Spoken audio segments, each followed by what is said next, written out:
Subscribe करिए हमारे channel target UP TET CTET को और बेल आइकन को दबाइए। हेलो फ्रेंड्स, मैं रेनू स्वागत करती हूँ आप सभी भावी अध्यापक एवं अध्यापिकाओं का आपके अपने channel target UP TET CTET में। दोस्तों, आज की इस क्लास में हम पढ़ने वाले हैं आपके डीएलएड थर्ड सेमेस्टर के सेकंड पेपर समावेशी शिक्षा एवं विशिष्ट आवश्यकता वाले बालकों की शिक्षा निर्देशन और परामर्श के अंतर्गत आपके राजन सीरीज के बहुविकल्पीय क्वेश्चंस को। दोस्तों, इन क्वेश्चंस को हम 3 पार्ट में पढ़ने वाले हैं। तो आज यहाँ पर पहला पार्ट हम स्टार्ट करने जा रहे हैं। तो चलिए स्टार्ट करते हैं क्वेश्चन नंबर 1 से। जितने भी क्वेश्चन है सब आप देखिए 2023 के एग्जाम में सब के सब पूछे हुए हैं। तो यहाँ पर जब आप सीरीज को पढ़ते हो तो आप पिछले ईयर्स में जितने भी क्वेश्चन पूछे हुए होते हैं वो सब आप यहाँ पर रिपीट कर लेते हो। तो चलिए स्टार्ट करते हैं क्वेश्चन नंबर 1 से। क्वेश्चन नंबर 1 है, ब्लैक बोर्ड किस उपकरण की श्रेणी में आता है? कठोर, यहाँ पर कठोर होगा, कठोर, मृदु, दोनों या कोई। दोस्तों, जितने भी सामान हमें कक्षा में दिख रहे हैं, यानी कि क्लासरूम में हमें मेज, कुर्सी, टेबल, डेस्क जो भी दिख रहा है, जितनी भी चीजें आपको दिख रही है, ब्लैक बोर्ड है, खिड़कियां है, दरवाजे हैं, ठीक है, ग्लोब रखा हुआ है, मानचित्र है, पेंटिंग है, जो भी आपको दिख रहा है कक्षा में, ये सभी क्या है? ये सभी कठोर उपकरण है, यानी कि ये सभी हार्डवेयर में आएंगे। तो ऑप्शन आ जो है कठोर, ये राइट आंसर हो जाएगा।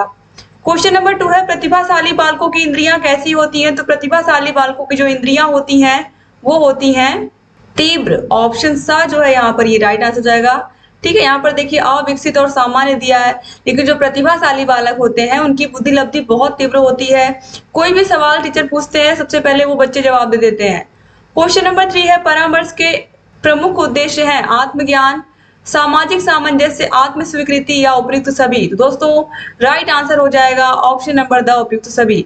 जब हम किसी से परामर्श लेने जाते हैं तो उसके कई सारे उद्देश्य होते हैं। हमें अपनी कुछ समस्याओं का हल ढूंढना होता है, या फिर सामाजिक सामंजस्यता को कैसे निभाएं, ये सब चीजें सीखनी होती हैं, खुद का ज्ञान, ये सब चीजें सीखनी होती हैं। तो ये सब परामर्श के उद्देश्य होते हैं। दोस्तों, अगर आपने क्लासेस को नहीं अटेंड किया है, समावेशी शिक्षा मैंने बहुत अच्छे से पढ़ाया, हर विषय को ही बहुत अच्छे से हाथों से लिख करके नोट्स बना के पढ़ाया है। तो अभी आपके पास टाइम है, आप क्लासेस को जा करके देख सकते हैं और अपने सेकेंड पेपर या फिर सभी पेपर्स की तैयारी बहुत अच्छे से कर सकते हैं हमारे चैनल से। क्वेश्चन नंबर 4 है, दृष्टिबाधितों की शिक्षा का प्रावधान है विशिष्ट शिक्षा में, संबंधित शिक्षा में, मुख्य धारा में या उपयुक्त सभी में? तो राइट आंसर है ऑप्शन नंबर द उपयुक्त सभी में। दृष्टिबाधितों की शिक्षा का जो प्रावधान है वो इन सभी में है। क्वेश्चन नंबर 5 पे आते हैं, ब्रेल लिपि के आयताकार सेल में कुल कितने उभरे हुए बिंदु होते हैं? तो ब्रेल लिपि का जो आयताकार सेल होता है उसमें टोटल 6 उभरे हुए बिंदु होते हैं इस तरीके से। तो ऑप्शन सा जो है ये सही हो जाएगा। ब्रेल लिपि किसके लिए है? ऐसे बच्चे जो दृष्टिबाधित है जिन्हें दिखाई नहीं देता सही से। क्वेश्चन नंबर 6 है, श्रवण यानी कि सुनने में जिनको दिक्कत होती है, श्रवण बाधितों के वर्गीकरण का आधार क्या होता है? डेसिबल अंक, बुद्धि लब्धि, शैक्षिक उपलब्धि या उपयुक्त सभी? तो उनके वर्गीकरण का जो आधार होता है वो डेसिबल अंक होता है। डेसिबल अंक यानी कि उस बच्चे को कितना सुनाई दे रहा है उसी के अकॉर्डिंग उसका वर्गीकरण हम करते हैं, यानी कि कितने डेसिबल तक की आवाज बच्चा सुन ले रहा है और कितने डेसिबल तक उसको सही से समझ में आएगा। तेज बोलने पर या बहुत तेज बोलने पर बच्चा सुन पा रहा है कि नहीं सुन पा रहा है, इस तरीके से हम चेक करते हैं। क्वेश्चन नंबर 7 है, अल्फ्रेड बिने ने अपना पहला बुद्धि परीक्षण कब किया था? तो अल्फ्रेड बिने ने अपना पहला बुद्धि परीक्षण दोस्तों 1905 में किया था। ऑप्शन ब सही हो जाएगा। क्वेश्चन नंबर 8 पे आते हैं, निम्न में से कौन प्रैक्टिकल रिकॉर्ड के नहीं है? कहानी, निष्कर्ष, गणना या उद्देश्य? तो प्रैक्टिकल में गणना तो होती है, काउंटिंग तो हम करते ही है, कोई भी चीज का प्रैक्टिकल करते हैं और उस प्रैक्टिकल को करने का कोई ना कोई उद्देश्य भी होता है, कोई प्रयोग हम कर रहे होते हैं और उसके किसी न किसी निष्कर्ष पर भी हम पहुंचते हैं। लेकिन जो कहानी है, कहानी का प्रैक्टिकल से कोई मतलब नहीं है। तो ऑप्शन आ यहाँ पर राइट आंसर हो जाएगा। क्वेश्चन नंबर 9 है, प्रथम मनोवैज्ञानिक प्रयोगशाला की स्थापना किसने की थी? तो प्रथम मनोवैज्ञानिक प्रयोगशाला की स्थापना W. वुंट ने की थी और ये यूपी टेट में पूछा हुआ क्वेश्चन है दोस्तों, और ये कहाँ के थे? जर्मनी के थे। क्वेश्चन नंबर 10 है, मनोविज्ञान केंद्र का प्रमुख कार्य है? तो मनोविज्ञान केंद्र कहाँ है? उत्तर प्रदेश के इलाहाबाद में है और इसकी स्थापना कब हुई थी? 22 अगस्त 1947 को हुई थी। और मनोविज्ञान शाला जो है उत्तर प्रदेश में, इसकी संस्तुति किसने की थी? तो आचार्य नरेंद्र देव समिति के द्वारा इसकी सिफारिश की गई थी कि एक होना चाहिए मनोविज्ञान शाला। तो ये सारे क्वेश्चन एग्जाम में पूछते हैं, इसीलिए मैंने यहाँ पर आपको बताया। तो मनोविज्ञान शाला में क्या काम होते हैं? तो निर्देशन के, प्रशिक्षण के, शोध कार्य होते हैं, यानी कि ऑप्शन द उपयुक्त सभी ये राइट आंसर हो जाएगा। वहां पर बच्चों को निर्देशन और परामर्श भी दिया जाता है, टीचर्स का प्रशिक्षण भी होता है, ट्रेनिंग भी होता है और शोध कार्य भी किए जाते हैं। क्वेश्चन नंबर 11 है, हकलाने के कारण क्या हो सकते हैं? वंशानुक्रम, वातावरण, दोनों या फिर इनमें से कोई नहीं। 2018-2023 में पूछा हुआ प्रश्न है। तो हकलाने के कारण में वंशानुक्रम भी हो सकता है बच्चा बचपन से ही हकलाता हो या वातावरण में आने के बाद उसके साथ ऐसा हुआ हो। तो ऑप्शन सा सही हो जाएगा। क्वेश्चन नंबर 12 है, शिक्षा प्रक्रिया में अनुकूलन की आवश्यकता नहीं होती है। श्रवण बाधितों के लिए, अस्थि बाधितों के लिए, प्रतिभाशाली बालकों के लिए या दृष्टि बाधितों के लिए।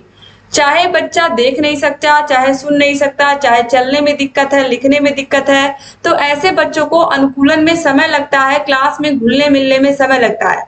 लेकिन जो प्रतिभाशाली बालक होते हैं ये अपने आप को हर एक परिस्थिति में ढाल लेते हैं, तो इन्हें अनुकूलन की आवश्यकता नहीं होती। क्वेश्चन नंबर 13 है, विशिष्ट बालकों की शिक्षा के लिए चलाए जाते हैं विशिष्ट कार्यक्रम, संवर्धन कार्यक्रम, उपचारिक कार्यक्रम या उपयुक्त सभी। तो राइट आंसर है ऑप्शन नंबर द उपयुक्त सभी। क्वेश्चन नंबर 14 है, दृष्टिबाधितों के लिए राष्ट्रीय शिक्षा संस्थान कहाँ स्थित है? तो दृष्टिबाधितों के लिए राष्ट्रीय शिक्षा संस्थान दोस्तों स्थित है देहरादून में। द से दृष्टि, द से देहरादून, मैंने आप लोगों को कई बार बताया है। क्वेश्चन नंबर 15 पे आते हैं, ब्रेल लिपि का विकास किसने किया था? तो लुई ब्रेल ने किया था। क्वेश्चन नंबर 16 है, समस्यात्मक बच्चे वे बच्चे हैं जिनके व्यवहार तथा व्यक्तित्व इस सीमा तक असामान्य होते हैं कि वे घर, विद्यालय तथा समाज में समस्याओं के जनक बन जाते हैं। यह कथन किसका है? मायर्स का, वैलेंटाइन का, फ्रायड का या मैकआइवर का? तो राइट आंसर दोस्तों यहाँ पर हो जाएगा, ये कथन है वैलेंटाइन का और ये बहुत इंपॉर्टेंट कथन है। क्वेश्चन नंबर 17 है, समन्वित शिक्षा कब से प्रारंभ हुई थी? 1985, 1995, 2005 या 2009 से? तो राइट आंसर है 2009 से। दोस्तों जो समन्वित शिक्षा है इसकी जो शुरुआत हुई, जिसे हम समावेशी शिक्षा कहते हैं, 2009 से हुई थी। ठीक है, तो समावेशी शिक्षा को ही समन्वित शिक्षा भी लिखा जाता है। तो 2009-10 से इसकी शुरुआत हुई थी, तो ऑप्शन 10 सही हो जाएगा। क्वेश्चन नंबर 18 है, निःशक्त जन अधिनियम कब बना था? तो निःशक्त जन अधिनियम, जिसे दिव्यांग अधिनियम के नाम से भी जानते हैं, ये 1995 में भी बना था। ऐसे लोग जो शारीरिक रूप से किसी तरीके से विकलांग है उनके लिए।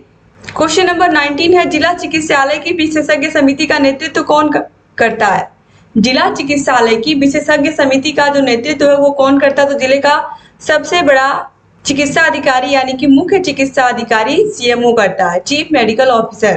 क्वेश्चन नंबर 20 है, परामर्श का तात्पर्य दो व्यक्तियों का संपर्क जिसमें एक व्यक्ति को किसी प्रकार की सहायता दी जाती है। यह कथन किसका है? मायर्स का, गिडिंग्स का, फ्रायड का या सिम्पसन का? तो राइट आंसर है दोस्तों ये है कथन मायर्स का। क्वेश्चन नंबर 21 में पूछ रहा है, कौन सा विशिष्ट बालक नहीं है? इसमें से कौन सा? तो प्रतिभाशाली विशिष्ट बालक होता है, दृष्टि दोष वाला बालक भी विशिष्ट बालक होता है, मंद बुद्धि वाला बालक भी विशिष्ट बालक होता है, लेकिन अल्पसंख्यक बालक या सामान्य बालक विशिष्ट बालकों के अंतर्गत नहीं आते हैं। ये बहुत इंपॉर्टेंट क्वेश्चन है, याद रखिएगा। तो यहाँ पर ऑप्शन द सही हो जाएगा, अल्पसंख्यक बालक। क्वेश्चन नंबर 22 पे आते हैं, प्रतिभाशाली बालकों की शिक्षा में क्या आवश्यक है?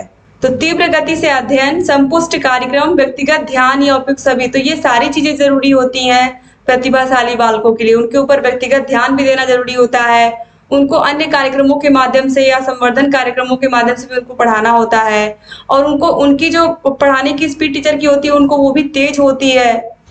क्वेश्चन नंबर 23 पे आते हैं, प्रारंभिक अवस्था में मंद बुद्धि बालकों की पहचान हो सकती है अवलोकन से, परीक्षण से, साक्षात्कार से या प्रक्षेपी विधि से। दोस्तों देखिए, प्रारंभिक अवस्था में जब हम मंद बुद्धि बालकों की पहचान करते हैं उनकी प्रारंभिक अवस्था में, तो प्रारंभिक अवस्था में सबसे पहले हम क्या करते हैं? कक्षा में उन बच्चों का अवलोकन करते हैं, ध्यान से, एक तरीके से निरीक्षण भी कह सकते हैं। अवलोकन और निरीक्षण के माध्यम से उस बच्चे का हाव भाव कैसा है, वो क्यों धीरे सीख रहा है, या फिर कक्षा में कम बात कर रहा है या शर्माता, ऐसी बहुत सारी चीजें हैं जिनको देख करके अवलोकन के माध्यम से हम समझ जाते हैं। तो ऑप्शन आ जो है यहाँ पर अवलोकन, ये राइट आंसर हो जाएगा।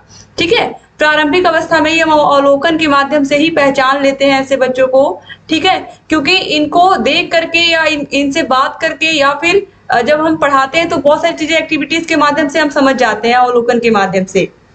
क्वेश्चन नंबर 24 पे आते हैं, तो याद रखिएगा इसका आंसर अवलोकन होगा, ना कि प्रक्षेपी प्रविधि होगा। क्वेश्चन नंबर 24 है, निर्देशन की आवश्यकता होती है अपंग व्यक्तियों को, विशेष व्यक्तियों को, सामान्य व्यक्तियों को या सभी को? तो निर्देशन और परामर्श की आवश्यकता सभी व्यक्तियों को होती है और सभी आयु के लोगों को होती है। 2019 के एग्जाम में ये सभी प्रश्न पूछे हुए हैं, आप देख सकते हो।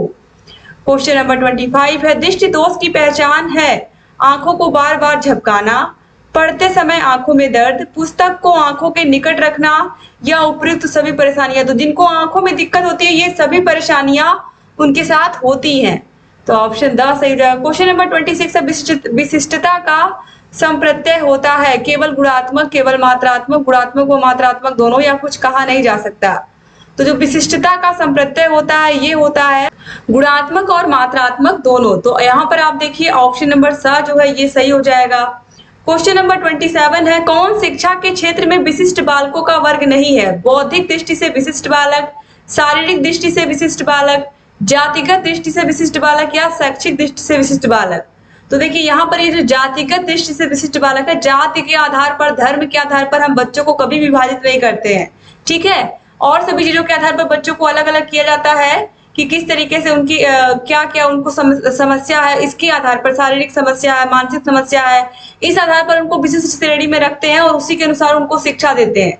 लेकिन ये जाति धर्म के आधार पर ये सारी चीजें हमारे संविधान में ही नहीं है, तो ये सब चीजें तो आनी ही नहीं चाहिए, ठीक है। तो ये यहाँ पर राइट आंसर हो जाएगा। क्वेश्चन नंबर 28 है, ब्रेल लिपि संबंधित है श्रवण दोष से, मानसिक दोष से, अपंगहीनता से या दृष्टि दोष से? तो ब्रेल लिपि का प्रयोग कौन लोग करते हैं? जो देख नहीं पाते, यानी कि दृष्टि दोष। 2019 में ही पूछा हुआ प्रश्न है, ये देखिए 2019 और 2023 दोनों में पूछा हुआ प्रश्न है कि भारतीय पुनर्वास अधिनियम कब पारित हुआ था? तो अधिनियम कब पारित हुआ था? 1992 में। ऑप्शन ब यहाँ पर राइट आंसर हो जाएगा। पवन सीरीज में भी मैंने आप लोगों को बताया है, पवन सीरीज के सारे प्रश्नों को पहले ही मैं पढ़ा चुकी हूँ। क्वेश्चन नंबर 30 है, विशिष्ट बालकों की शिक्षा के लिए चलाए जाते हैं विशिष्ट कार्यक्रम, संवर्धन कार्यक्रम, उपचारिक कार्यक्रम या उपयुक्त सभी? तो विशिष्ट बालकों के लिए चलाए जाते हैं उपयुक्त सभी कार्यक्रम, ठीक है। क्वेश्चन नंबर 31 है, श्रवण बाधित बालकों में प्रायः सुनने की क्षमता होती है 30 से 50 डेसिबल, 50 से 60 डेसिबल, 60 डेसिबल या इससे अधिक, या 50 डेसिबल या इससे अधिक? तो राइट आंसर है 30 से 50 डेसिबल तक की आवाज जब इतना तेज बोलेंगे तब ये बच्चे सुन पाते हैं कुछ हद तक, ठीक है। जिनको थोड़ा बहुत सुनाई देता है उन बच्चों की बात हो रही है। क्वेश्चन नंबर 32 पे आते हैं, विशिष्ट शिक्षा के अंतर्गत कौन आते हैं? विकलांगता, रोगग्रस्तता, अक्षमता या ये सभी? तो राइट आंसर है उपर्युक्त सभी। 2019 में पूछा हुआ प्रश्न है, ये प्रश्न भी देखिए 19 और 23 दोनों में पूछा हुआ प्रश्न है। सही दृष्टि कहलाती है 6/6, 6/9, 6/12 या 6/18? तो 6/6 यानी कि ऑप्शन अ सही हो जाएगा। क्वेश्चन नंबर 34 है, शैक्षिक समावेशन से तात्पर्य है पिछड़े बच्चों को शिक्षा प्रदान करना, विकलांग बच्चों को शिक्षा से जोड़ना, सभी बच्चों को शिक्षा प्रक्रिया से जोड़ना या बच्चों में शैक्षिक समझ बढ़ाना? तो शैक्षिक समावेशन से तात्पर्य दोस्तों सभी बच्चों को शिक्षा की प्रक्रिया से जोड़ना, ठीक है। क्वेश्चन नंबर 35 है, भाटिया बैटरी में कुल कितने उप परीक्षण है? 2, 3, 5 या 7? तो भाटिया बैटरी में कुल 5 उप परीक्षण है, ऑप्शन सा सही हो जाएगा।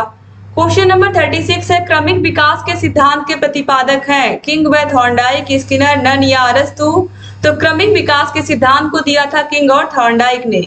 क्वेश्चन नंबर 37 है, अधिक तनाव का काल कौन सा काल होता है? शैशवावस्था, बाल्यावस्था या किशोरावस्था? तो किशोरावस्था में बच्चों के पास बहुत सारी टेंशन हो जाती है, बहुत सारा तनाव हो जाता है, क्योंकि उन्हें अपने भविष्य के बारे में भी सोचना होता है, कौन सा करियर लें, करियर के बारे में भी सोचना होता है। तो ऑप्शन बा से जाएगा। क्वेश्चन नंबर 38 है, स्कूल बच्चों में व्यक्तिगत विभिन्नताएं किस रूप में पाई जाती हैं? स्कूली बच्चों में व्यक्तिगत विभिन्नताएं किस तरीके से होती हैं? तो शारीरिक रूप से भी हो सकती है, मानसिक रूप से भी हो सकती है और रुचियों के रूप में। हर बच्चे की शारीरिक बनावट अलग है, हर बच्चे की सोचने की क्षमता अलग है, हर बच्चे की रुचियां भी अलग है। तो ऑप्शन द उपयुक्त सभी राइट आंसर हो जाएगा। क्वेश्चन नंबर 39 है, प्रतिभाशाली विद्यार्थी हैं अभिसारी चिंतक, अपसारी चिंतक, बहिर्मुखी या बहुत परिश्रमी? जो प्रतिभाशाली बच्चे होते हैं वो अपसारी चिंतक होते हैं, वो एक समस्या के ढेर सारे हलों पर विचार कर लेते हैं। तो ऑप्शन ब यहाँ पर राइट आंसर हो जाएगा। क्वेश्चन नंबर 40 है, इनमें से कौन सृजनात्मकता से संबंधित नहीं है? मौलिकता, मितव्ययिता, प्रवाह या उपयोगिता? तो राइट आंसर दोस्तों यहाँ पर हो जाएगा, तो राइट आंसर हो जाएगा मितव्ययिता। क्वेश्चन नंबर 41 पे आते हैं, समावेशी शिक्षा हाशिए पर महत्वपूर्ण स्थिति में स्थित वर्गों से शिक्षकों को सम्मिलित करने से संबंधित है। कक्षा में विविधता का उत्सव मनाती है, दाखिले संबंधी कठोर प्रतिक्रिया को बढ़ावा देती है, तथ्यों पर आधारित शिक्षा से संबंधित है। तो जो समावेशी शिक्षा है ये कक्षा में विविधता का उत्सव मनाती है। हमारे कक्षा में अलग अलग प्रकार के बच्चे हैं और वो सभी बच्चे एक साथ एक ही कक्षा में पढ़ रहे हैं। चाहे कोई बच्चा किसी प्रकार से शारीरिक विकलांगता से ग्रसित हो, चाहे कोई बच्चा मानसिक रूप से, सभी बच्चे एक साथ एक ही कक्षा में पढ़ते हैं। तो ये ऑप्शन ब यहाँ पर राइट आंसर हो जाएगा। क्वेश्चन नंबर 42 पे आते हैं। बुद्धि लब्धि मान के जन्मदाता कौन है? तो विनय है। ऑप्शन ब सही हो जाएगा। क्वेश्चन नंबर 43 है। जड़ बुद्धि वाले बालक की बुद्धि लब्धि कितनी होती है? 110 से 120 के बीच, 81 से 110, 71 से 80 या 71 से कम? तो राइट आंसर होगा 71 से कम होती है। क्वेश्चन नंबर 44 है। यदि एक बच्चे की मानसिक आयु 5 वर्ष तथा वास्तविक आयु 4 वर्ष हो तो उस बच्चे की बुद्धि लब्धि कितनी होगी? यहाँ पर होना चाहिए था। तो बुद्धि लब्धि बराबर मानसिक आयु बटे, मानसिक आयु यहाँ पर 5 है, बटे वास्तविक आयु गुणे बटे 4 और गुणे 100 कर देंगे। तो बस यहाँ 4 से 100 को काटेंगे तो ये 25 आ जाएगा और यहाँ पर 25 बच्चे 125 आ जाएगा। तो ये आ गई बुद्धि लब्धि 125। तो उस बच्चे की बुद्धि लब्धि कितनी हो गई? 125 हो गई। तो ऑप्शन आ यहाँ पर राइट आंसर हो जाएगा। क्वेश्चन नंबर 45 है। आपकी कक्षा में कुछ छात्र मेधावी हैं, आप इन्हें किस तरीके से पढ़ाएंगे? कक्षा के साथ, उच्च कक्षा के साथ, समृद्धिकरण कार्यक्रमों के द्वारा या जब वे चाहे? तो हम समृद्धिकरण कार्यक्रमों के माध्यम से उन बच्चों को पढ़ाएंगे। क्वेश्चन नंबर 46 है। मनोविज्ञान शाला उत्तर प्रदेश इलाहाबाद की स्थापना कब हुई थी? तो मनोविज्ञान शाला उत्तर प्रदेश की स्थापना हुई थी 22 अगस्त 1947 को, जिस साल हमारा देश आजाद हुआ था, आजादी के ठीक 7 दिन बाद। और यहाँ पर देखिए एक भी ऑप्शन सही नहीं है। ठीक है, तो 22 अगस्त 1947 को। दोस्तों इसको सही कर लीजिए। दोस्तों इसमें से एक भी ऑप्शन सही नहीं दिया हुआ। 22 अगस्त 1947 में इलाहाबाद में मनोविज्ञान शाला की स्थापना हुई थी। अब इलाहाबाद का नाम बदल करके प्रयागराज कर दिया गया है। क्वेश्चन नंबर 46 पे आते हैं। प्रगतिशील शिक्षा के संदर्भ में निम्नलिखित में से कौन सा कथन जॉन ड्यूबी के अनुसार समुचित है? कक्षा में विद्यार्थियों का निरीक्षण करना चाहिए, ना कि सुनना चाहिए, मारना चाहिए। विद्यार्थियों को स्वयं ही सामाजिक समस्याओं को सुलझाने में सक्षम होना चाहिए, या उपयुक्त सभी? तो राइट आंसर दोस्तों यहाँ पर है ऑप्शन नंबर स, उपयुक्त सभी। दोस्तों राइट आंसर है विद्यार्थियों को स्वयं ही सामाजिक समस्याओं को सुलझाने में सक्षम होना चाहिए, ऑप्शन स। क्वेश्चन नंबर 48 है। अभिप्रेरणा की व्याख्या जन्मजात मूल प्रवृत्तियों के आधार पर की जा सकती है। तो ये किसने कहा है? तो ये कहा है मैकडूगल ने। मैकडूगल के ही मूल प्रवृत्ति के जनक हैं। क्वेश्चन नंबर 49 है। निम्न में से कौन सा जन्मजात प्रेरक नहीं है? भूख, प्यास और नींद ये जन्मजात है, लेकिन जो आदत है वो मनुष्य यहीं आकर के बनाता है। ठीक है, तो ऑप्शन सा जो ये अर्जित है।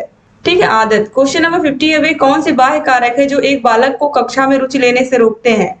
भावना और मनोभाव, संस्कृति और प्रशिक्षण, बालक का दृष्टिकोण, या लक्ष्य और प्रयोजन? दोस्तों इस क्वेश्चन में देखिए एक चीज छूट गया है। वे कौन से बाह्य कारक है जो बालक को कक्षा में रुचि लेने से नहीं रोकते हैं? ठीक है, ये छूट गया है नहीं। तो यहाँ पर राइट आंसर हो जाएगा संस्कृति और प्रशिक्षण। तो वे कौन से बाह्य कारक है जो बालक को कक्षा में रुचि लेने से नहीं रोकते हैं? तो संस्कृति और प्रशिक्षण। क्वेश्चन नंबर 51 है। जन्म के समय चोट या भ्रूण क्षति की वजह से आई मानसिक मंदता क्या कहलाती है? जैविक मंदता, पारिवारिक मंदता, आकस्मिक मंदता या चिकित्सा मंदता? राइट आंसर है जैविक मंदता। तो क्वेश्चन नंबर 52 है। पिछड़े बालक वे हैं जिनकी सीखने की गति धीमी है, जिनकी बुद्धि लब्धि 80 से 90 के बीच है, मानसिक रूप से अस्वस्थ और असमायोजित है, या उपयुक्त सभी? तो राइट आंसर उपयुक्त सभी। क्वेश्चन नंबर 53 है। श्रवण बाधितों की शिक्षा के लिए उपयोगी है चित्र, मॉडल, मानचित्र, या उपयुक्त सभी? तो श्रवण बाधितों की शिक्षा के लिए क्या उपयोगी है? ये सभी उपयोगी है, ऑप्शन द राइट आंसर हो जाएगा। क्वेश्चन नंबर 54 है। विशेष शिक्षा किससे संबंधित है? मेधावी विद्यार्थियों की शिक्षा से, कम योग्य विद्यार्थियों की शिक्षा से, अध्यापकों के लिए प्रशिक्षण कार्यक्रम से, या पिछड़ी बुद्धि के विद्यार्थियों के लिए प्रशिक्षण कार्यक्रम से? तो दोस्तों यहाँ पर भी देखिए विशेष शिक्षा संबंधित नहीं है, होना चाहिए था। इस क्वेश्चन में भी संशोधन है। विशेष शिक्षा संबंधित नहीं है तो मेधावी बालकों की शिक्षा के लिए है, कम योग्य बच्चों के लिए भी है विशेष शिक्षा, और पिछड़ी बुद्धि के बालकों के लिए भी है विशेष शिक्षा। इन्हीं बच्चों के लिए विशेष या विशिष्ट शिक्षा बनाई ही गई है। लेकिन ऑप्शन सा जो है अध्यापकों के लिए प्रशिक्षण कार्यक्रम नहीं होता है विशेष शिक्षा में। ठीक है, विशेष शिक्षा बच्चों के लिए बनाई गई है। तो ये ऑप्शन सा जो है ये राइट आंसर हो जाएगा। क्वेश्चन नंबर 55 पे आते हैं। समस्या के अर्थ को जानने की योग्यता वातावरण के दोषों, कमियों एवं रिक्तियों के प्रति सजगता है। यह विशेषता है प्रतिभाशाली बालकों की, सामान्य बालकों की, सृजनशील बालकों की या सभी बालकों की। दोस्तों, समस्या के अर्थ को जानने की योग्यता, वातावरण के दोषों, कमियों और रिक्तियों के प्रति सजगता, ये सब सृजनशील बालकों के लक्षण है। ठीक है, आगे बढ़ते हैं क्वेश्चन नंबर 56 पर। प्रतिभाशाली बच्चों के संबंध में यह कथन किसका है? जो सामान्य बुद्धि से श्रेष्ठ प्रतीत हो या उन दोनों में जितना अधिक बुद्धिलब्धि से संबंधित होना जरूरी नहीं, अति विशिष्ट योग्यताएं रखता हो। प्रतिभाशाली बच्चों के विषय में ये परिभाषा कही गई है, जो सामान्य बुद्धि से श्रेष्ठ होते, जो बच्चे सामान्य बुद्धि से श्रेष्ठ हो या उन दोनों में जितना अधिक बुद्धिलब्धि से संबंधित होना जरूरी नहीं, अति विशिष्ट योग्यताएं रखता हो। किसने कहा? प्रेम पारीचा, कॉलसनिक, अब्दुल रऊफ या कोई नहीं। दोस्तों, आपकी बुक में दिया है प्रेम पसरीचा, इनका नाम दिया है प्रेम पसरीचा। ठीक है, और ये इन्हीं की परिभाषा है, तो ऑप्शन आ सही हो जाएगा। आपकी बुक में भी दिया है, ठीक है, पसरीचा। क्वेश्चन नंबर 57 है, बुद्धिलब्धि का सूत्र क्या है? तो मानसिक आयु बटे वास्तविक आयु गुणे 100, ऑप्शन आ सही हो जाएगा। क्वेश्चन नंबर 58 है, बाधितों के लिए संप्रेषण तकनीक है चिन्ह भाषा का प्रयोग, ओष्ठ पठन, सांकेतिक भाषा या उपयुक्त सभी। तो राइट आंसर है ऑप्शन नंबर द, उपयुक्त सभी। क्वेश्चन नंबर 59 है, शैक्षिक रूप से पिछड़े बालकों की बुद्धिलब्धि होती है 85 से कम, 85 से अधिक, दोनों या कोई। तो 85 से कम होती है।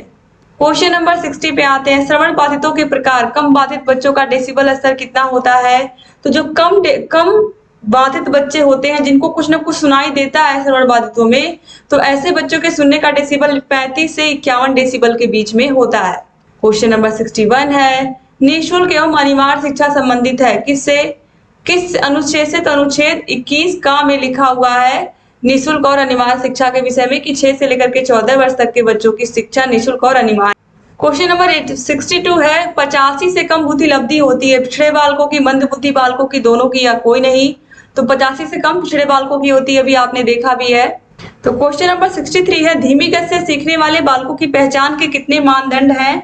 तो जो आपकी बुक में दिया है दोस्तों, धीमी गति से सीखने वाले बच्चों की पहचान के लिए हम कई प्रकार की प्रविधियों का प्रयोग कर सकते हैं। इसमें दिया है, पहला विभिन्न परिस्थितियों एवं व्यवहार का ज्ञान, दूसरा है व्यक्तिगत बुद्धि, तीसरा है मानकीकृत उपलब्धि परीक्षण के द्वारा हम पहचान सकते हैं, चौथा है उपलब्धि परीक्षण, पांचवा है सामूहिक परीक्षण और छठवां है अन्य मनोवैज्ञानिक परीक्षणों के माध्यम से भी कर सकते हैं। ठीक है, लेकिन आपकी सीरीज में इसका जो आंसर दिया है वो ऑप्शन आ दिया है 2। ठीक है, लेकिन यहाँ पर टोटल मैंने 6 पहचान मानदंड बताए हैं। तो कितने मानदंड है पूछा है यहाँ पर, तो यहाँ पर हम 6 को लगा सकते हैं, क्योंकि 6 आपकी किताब में भी दिया है। ठीक है, कि लगभग 6 प्रकार से हम क्या कर सकते हैं, ऐसे बच्चों की पहचान कर सकते हैं 6 मानदंडों पर। क्वेश्चन नंबर 64 है, ईसी का पूरा नाम क्या है? तो विशिष्ट बालकों के लिए शिक्षा केंद्र। तो ऑप्शन बा सही हो जाएगा। क्वेश्चन नंबर 65 है, निर्देशन छात्रों को वास्तविक शैक्षिक और व्यवहारिक चुनावों को करने और योजनाएं बनाने में सहायता देता है। यह कथन किसका है? शिक्षा आयोग का, स्किनर का, जोनस का या कोई नहीं। तो राइट आंसर है ये शिक्षा आयोग का कथन है। ऑप्शन नंबर आ जो है ये सही हो जाएगा।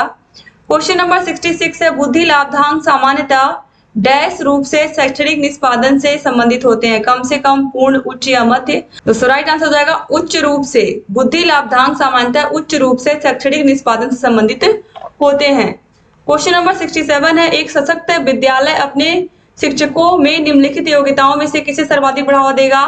परीक्षा करने की प्रवृत्ति, स्मृति, अनुशासन या प्रतिस्पर्धात्मक अभिवृत्ति। तो प्रतिस्पर्धात्मक अभिवृत्ति होना बहुत जरूरी है शिक्षकों के अंदर, तो ये राइट आंसर हो जाएगा। क्वेश्चन नंबर 68 है, एक बच्चा जो डैश से ग्रस्त है वह सा को वॉच और न्यूक्लियर को अनक्लियर पढ़ता है, या उसमें अंतर नहीं समझ पाता। उसको सा लिखा होता है तो वॉच दिखता है, न्यूक्लियर लिखा हुआ है तो अनक्लियर दिखता है। इसका मतलब उसे क्या है? उसे है डिसलेक्सिया, उसे पठन विकार है। ठीक है, तो ऑप्शन आ सही हो जाएगा। क्वेश्चन नंबर 69 है, निम्नलिखित में से कौन सा सूक्ष्म गतिक कौशल का उदाहरण है? सूक्ष्म गतिक कौशल का मतलब हमारे शरीर का कोई एक अंग काम कर रहा है। तो चढ़ना में, फुदकना में, दौड़ना में लगभग सभी अंग काम करते हैं, लेकिन लिखना में खाली हाथ से हम लिखते हैं। तो ऑप्शन 10 सही जाएगा। क्वेश्चन नंबर 69 है, नर्सरी कक्षा में शुरुआत करने के लिए कौन सी विषय वस्तु सबसे अच्छी है? मेरा प्रिय मित्र, मेरा पड़ोस, मेरा विद्यालय, मेरा परिवार। तो सबसे अच्छा टॉपिक है मेरा परिवार, क्योंकि बच्चा अपने परिवार से ही निकल के आया है, तो अपने परिवार के बारे में वो अच्छे से बता पाएगा। तो इस तरीके से यहाँ पर टोटल 70 क्वेश्चन आपके पार्ट 1 में कंप्लीट होते हैं। उम्मीद करती हूँ क्लास आपको पसंद आई होगी। क्लास अच्छी लगी तो लाइक करिए, चैनल को अगर सब्सक्राइब नहीं किया तो प्लीज सब्सक्राइब कर दीजिए और जहाँ कहीं कोई भी डाउट है हमसे पूछते रहिए। क्लास को शेयर करना मत भूलिएगा। चैनल से बने रहिए, सारे क्लासेस को देखते रहिए। Thank you so much class को पूरा देखने के लिए, और सारी क्लासेस को लेकर के आते रहेंगे और आपकी जो तैयारी है उसको बेहतर से बेहतर बनाने का प्रयास करते रहेंगे दोस्तों। Thank you so much class को पूरा देखने के लिए, चैनल से बने रहिए। जय हिंद।